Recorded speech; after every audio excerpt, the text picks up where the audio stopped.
All right, hey guys, this is a 2011 Hyundai Sonata 2.4 Limited. It has the p0449 code. If you need to switch out the solenoid vent valve or the charcoal canister, I'm about to show you how to do it.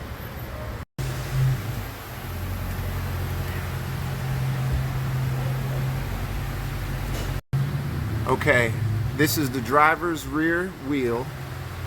All you have to do, this is the solenoid right here.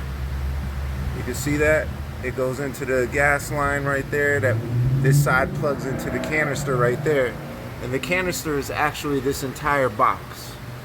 You have one bolt over there holding it up, and you have two right here, one there and one right there. First thing you want to do is simply disconnect the solenoid. All right, pull the line. You're gonna twist this, take that out. The solenoid is out now. Now online, everybody says take the canister out by shimmying it through here.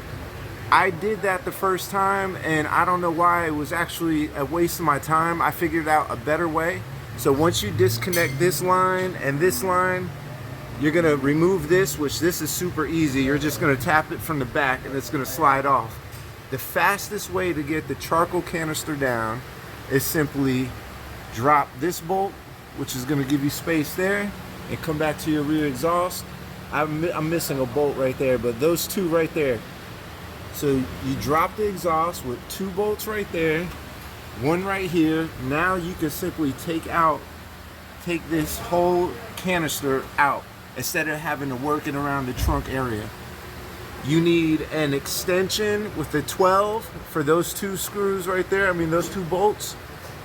An extension with a 12 ratchet.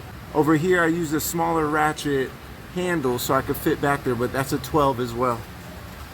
And then you have 12s right here. So that's it. You have 1, 2, 3. Drop that. That's 3 bolts. 4, 5, and 6. That's it.